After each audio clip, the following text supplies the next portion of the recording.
بمتحبار بيرو حرشات تግራይን CST ኢትዮጵያን ኣብ ዝተኻየደ መድረኽ ፎረም ፋይናንስ ካብ ዝተፈላልያ ትካላት ገበርቲ ሰናይን ትካላት ፋይናንስን ዝተረኸቡ መድረክቲ ኣካላት ኣብ ሓረስታይ ዝረኣይ ዘሎ ጸገም ዘመናዊ እታውታትን ዝተዋደደ ፋይናንሳዊ ቀረብን ንምፍታሕ ቢሮ ሕርሻ ምስ ትካላት ፋይናንስን ትካላት ገበርቲ ሰናይን ዝተዋደደ ተግባራዊ ምንቅስቓስ ክጅምር ከም ዝግባእ ሓቢሮም መንግስቲ ኣብዚ ኮኦፐሬቲቭ ሰምጥ ንኻሪሆን ኮኦፐሬቲቭ ባንክ ምጥያሽ ኣነ ኢምፖርታንት ይመስለኒ ሱልቃሕ ምስተረኸበ ብዙሓት እታወታት ካብ ደገል መውጽ ኣለዉ ንኣብነት ማሽነሪ ኢቭን ምሩጻት ዝራእቲ ለኻብ ደገል መውጽ ክህሊ ይኽእል እዮም ገባር ይልቅሕንሎ እንድዩ ህዚ ነጋዳይ ተሸይጥሉ ከቢድ ይኸውን ኤክስትራ ወጻኢና ነው ዝሕለና ልትገበርን ዋና ነገር ተንገንዘብ ከመይ ይረኽበን ያ ታ ፋይናንስ ታ ቻሌንጅ ባዕላ ታ ፋይናንሻል ስታያ ናይ ውሽጥ ዓድና ፈጠርትን ማሃስትን እውን ነበርታትዕሉ ንዕኡ ዝኾንውን ፕሮዳክት ዲዛይን ገርና ዘለና ምዃንና ብኡ ደረጃ ተሓሳብ ክግበርውን ኣፈላላይ ዝህልወና ምስቶም ካልኦት ክልላት ትናይ መሬት ትሕሶ ናይ ገባርና ትሑት ምዃኑ እዩ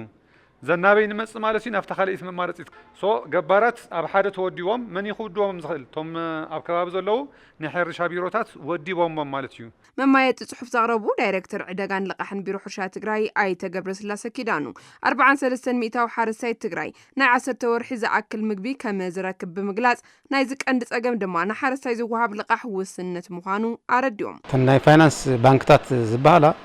እንተናይና ኣሽተ ሓረስቶት ዝድግፍ ናይ ልቃሕ ፖሊሲ ይብለንን ልቃሕ ዕድላት ምፍጣር ልቃሕ ምምቻው ቀሪብካ ነታ ሓረስታይ ዘሎ ልቃሕ ምምቻው ዘሎ ናይ ፖሊሲ ናይ ባንክታት መንግስቲ ናው ዝገብሮ ደገፍ ውስንነት ኣሎ እዚ እቲ ዝዓበየ ኣብቲ ሓረስታይ ናይ ግንዛበ ጸገም ኣሎ እሱ ብዝተፈላለዩ መልክዑ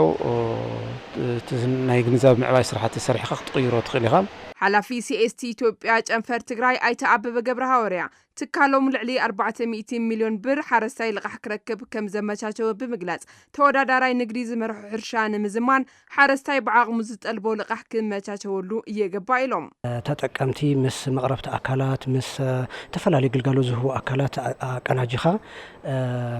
كل تدقاقفوس تجبر تتقامي تخونون لعدة مفتار صح زول صراحتنا صراحنا نيرنا بفلاي أداقات تكور صراحتات مسرح نيرنا ألنا ناون